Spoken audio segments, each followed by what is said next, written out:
In diesem Video zeigen wir den Weg von der Einreise nach Russland bis Moskau. Wer die anderen Videos über Türkei, Georgien, Armenien und Iran noch nicht gesehen hat, kann sich gerne auf unserem Kanal umschauen oder am besten den Kanal abonnieren, dann verpasst ihr die zukünftigen Videos nicht mehr. Здравствуйте. Здравствуйте. Willkommen in Russland. Der Grenzübertritt war sehr anstrengend. Erstmal gab es Probleme bei der Ausreise aus Georgien, aber das haben wir in den letzten Video erzählt. Bei der russischen Grenze wurde ich gleich rausgezogen und mehr als eine Stunde verhört. Auf mein Handy musste ich abgeben, keine Ahnung, was sie damit gemacht haben. Wahrscheinlich war es doch etwas komisch alles. Ich als Rumäne mit einem Motorrad aus Deutschland und ein Geschäftsvisum für St. Petersburg will nach Moskau fahren. Ja, war ein bisschen komisch alles für die. Obwohl zwischendrin mehrmals erwähnt wurde, dass ich nicht mehr nach Russland fahren darf, haben sie mich doch nach mehreren Stunden reingelassen. Mhm. Die ganze Prozedur hat ungefähr 5 Stunden gedauert. Jetzt kommt schon das Positive. Gleich am ersten Tag in Russland haben wir einen Einkauf geschenkt bekommen. Dann haben wir noch in einem anderen Laden Kartoffeln und Zwiebeln und Schokolade geschenkt bekommen. Dann haben wir auch noch Früchte geschenkt bekommen. Äpfel, Birnen, Pflaumen. Wir wollten nur 2 Äpfel oder so und sie hat uns die ganze Tüte vollgepackt. Also die Straßen sind gut. Man kann viele Kilometer machen, theoretisch. Wir fahren aber nicht so viel. Nee, wir stehen spät auf. Und obwohl es sehr viele Polizeikontrollen gibt, sind wir nur einmal angehalten, aber gab es keine Probleme. Wir mussten uns nur kurz registrieren. Und sonst bis jetzt hat uns niemand angehalten.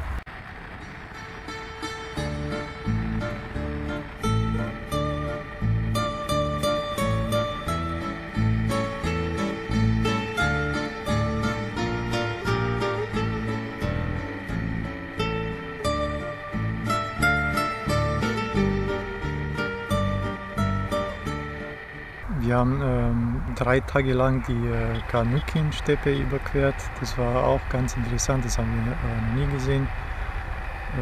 Die Landschaft ist schön. Aber sehr trocken inzwischen. Im September ist sehr trocken. Wir haben Bilder von anderen gesehen, die im Frühjahr waren und es war alles grün. Aber Wind gibt es ganz Jahr. Viel Wind. Ja. Natürlich Seitenwind oder Gegenwind. Ja.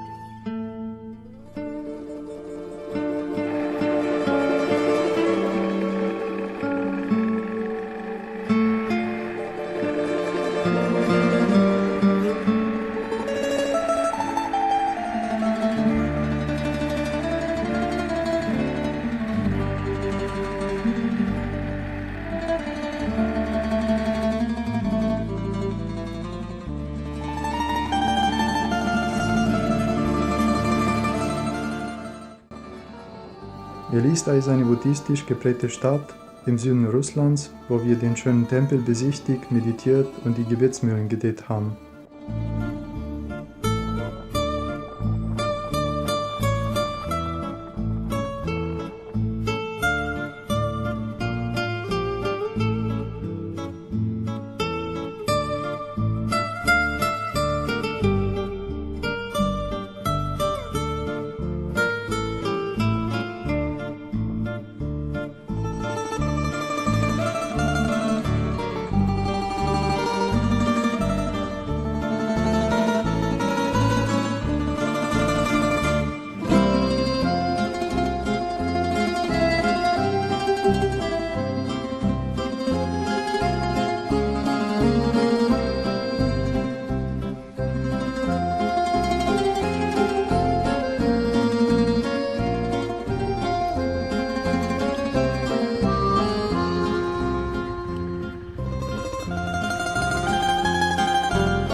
Was uns auch gefällt, ist das Essen. Es ist sehr billig und sehr lecker, finden wir. Also es ist ziemlich einfach. Also eigentlich gibt es überall das Gleiche. Eigentlich gibt es überall Kartoffelpüree, Nudeln, Bratkartoffeln und Piroschki und Fleisch natürlich. Ja, oder Reis. Das gibt es überall. Und es ist sehr billig und sehr lecker. In Cafés gibt es hier das Essen. Also wenn man was zu essen will, dann sucht man einfach nach Kaffee.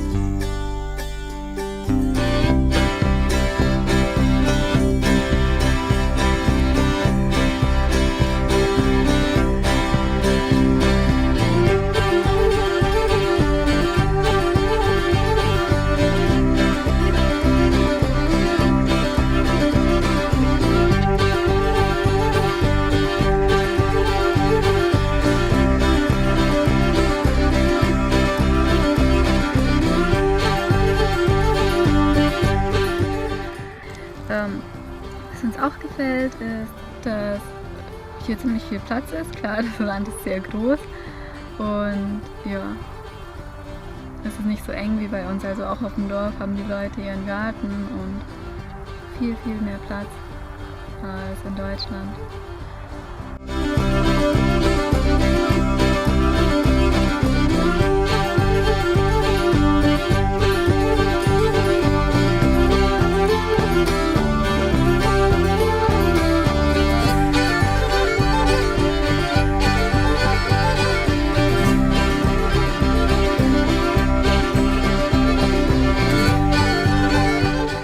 In Wolgograd angekommen, ließen wir uns in einem Hotel registrieren. Das ist sehr wichtig in Russland.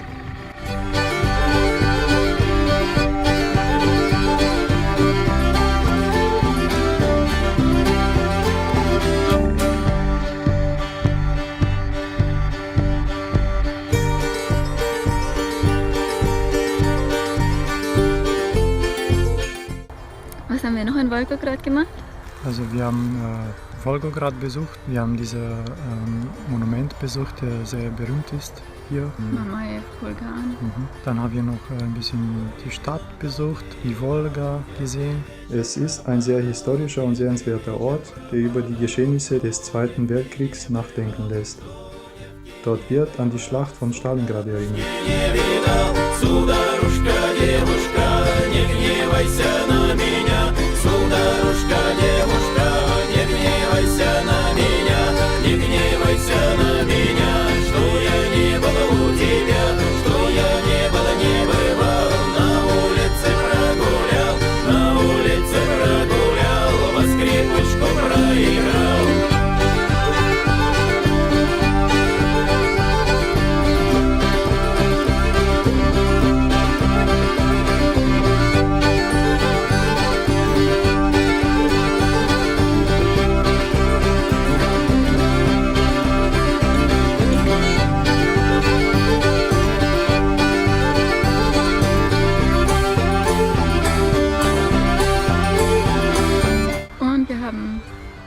Öl gekauft, um den Ölwechsel zu machen. Genau, das haben wir auch gemacht. Das haben wir in einem LKW-Parkplatz gemacht, der bewacht war. Die Leute waren super nett, die haben uns geholfen, die haben uns alles, Kanister und alles gegeben, was wir brauchten. Ja, Kaffee und Tee angeboten und Werkzeuge. Alles super. Das hat gut geklappt. Sprit? Sprit ist billig in Russland und gut, also die haben guten Sprit. Wir waren vor 2 Tagen in Wolgograd und es gab viel Stau. Es war gar nicht so heiß, trotzdem sind die Motorräder irgendwie überhitzt worden und der Benzintank war dann irgendwie zu heiß. Das Benzin hat angefangen zu kochen und es gab dann Überdruck in den beiden genau, bei beiden Motorrädern. Ja.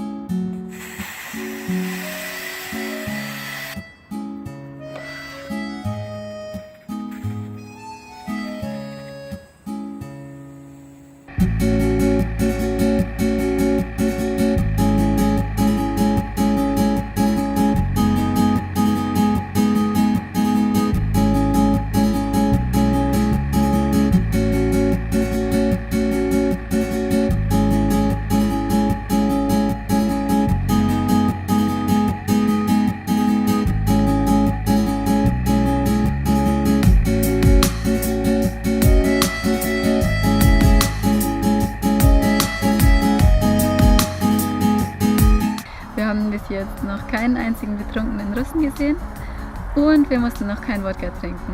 Also alles ohne Probleme bis jetzt. Dobry wieczór. Wir sind jetzt immer noch auf dem Weg nach Moskau. Wir haben noch 300 Kilometer. Das machen wir morgen.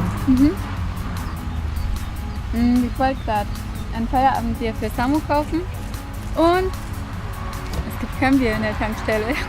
Wir suchen seit einem halben Tag. Bier für Samu. Also Keine. wieder ein Vorurteil weg. Nichts mit Alkohol in Russland. Also da gab es nur Saft und Wasser. Deswegen und gibt Eis. es jetzt Eis.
Jetzt bauen wir noch unser Zelt auf, weil die Sonne geht gleich unter.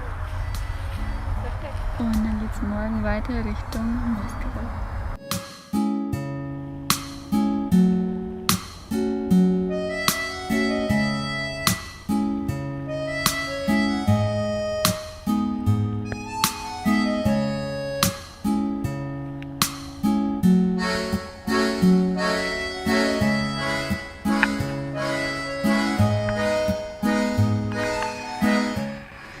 Unser nächstes großes Ziel war Moskau, wo wir eigentlich auf dem Campingplatz übernachten wollten.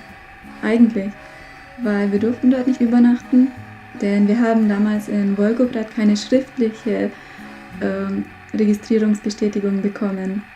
Das ist ein Problem, weil die braucht man, um an offiziellen Stellen zu übernachten und auch um wieder auszureisen aus Russland.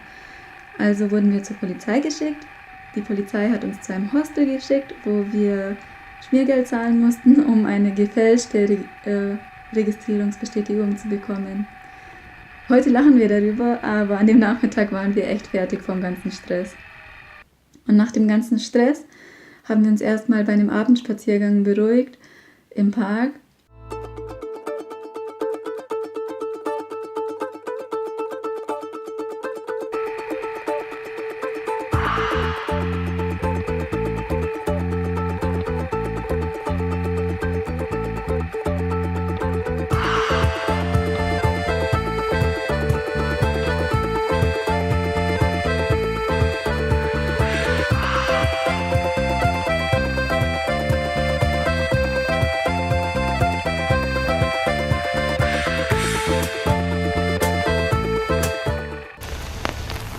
Willkommen aus Moskau. Wir sind gestern angekommen und hatten erstmal Probleme mit der Migrationskarte und der Registrierung. Haben wir dann gelöst nach, ich glaube, 3 Stunden und das Wetter war gut. Heute wollten wir Moskau anschauen, aber wir haben Dauerregen. Aber wir machen uns richtig leckeres Essen. Hier sind Kartoffeln und Salat. Tschüss!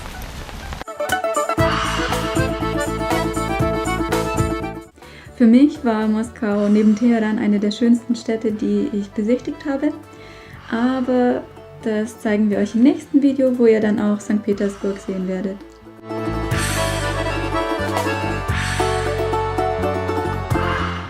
До свидания. До свидания.